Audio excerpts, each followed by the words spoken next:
In the last video, we looked at approximating the area of irregular shapes using basic shapes, then estimating their area.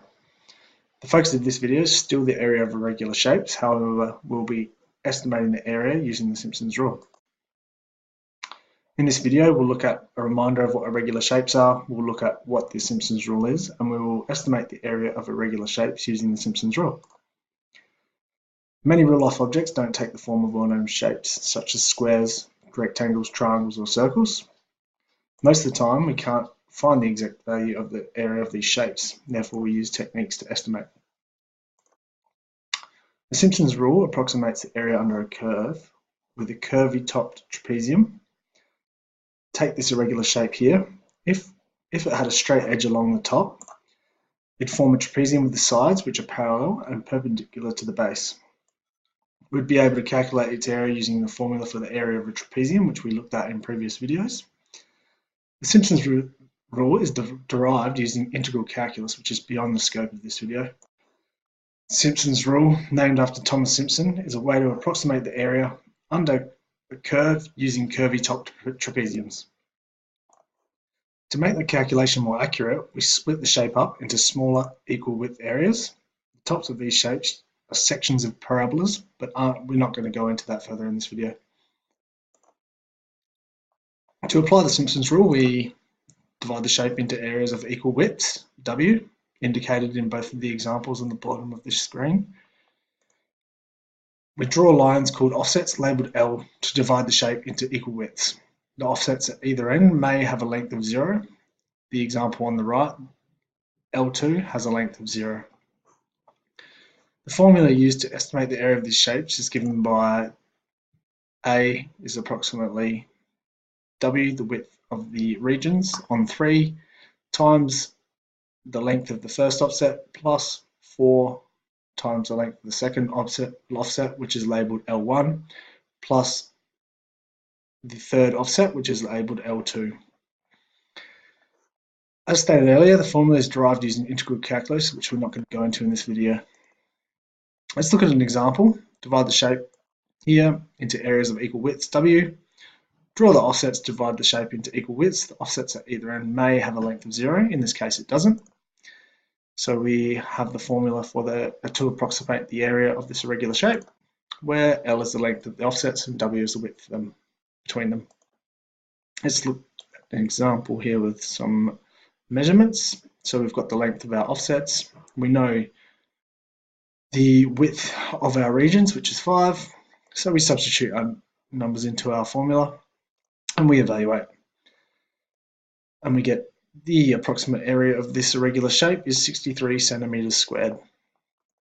If we look at another example, divide the shape into areas of equal widths, draw the offsets to divide the shape into equal widths.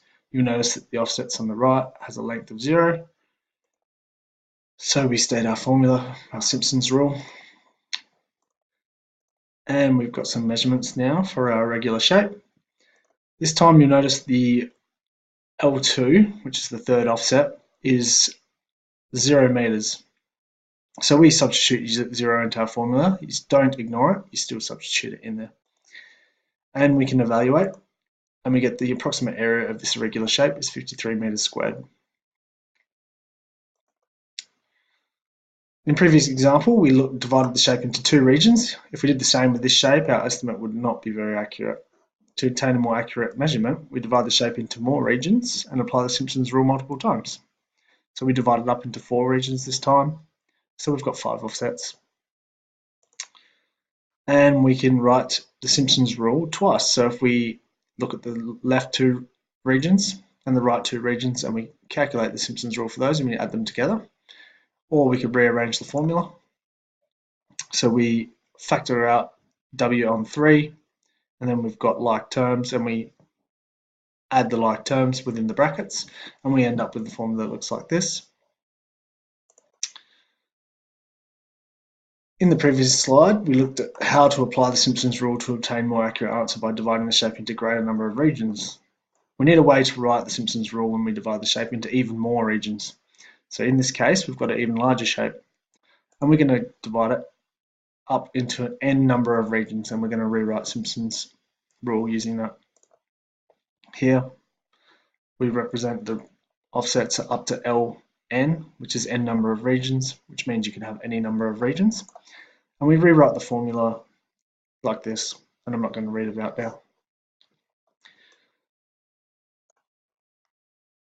You'll notice that with first and last lengths are always themselves. So we've got the LO, or the first region, is going to be itself, not multiplied by anything.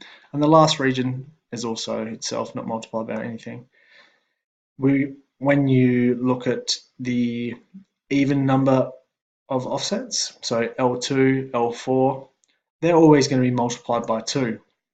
When we look at the odd number of offsets, so we're looking at L1, L3, L5, they're always going to be multiplied by 4. Let's look at another example. Here we have an irregular shape, and we're going to use the Simpson's rule to estimate the area. So we're given some measurements here. We've divided it up into 1, 2, 3, 4, 5, 6 equal width regions, and we've measured the offsets. Now we substitute. I like to label the offsets with L0, 1, 2, 3, 4, etc., so that I can substitute them easily into the formula using the method I discussed on the last slide.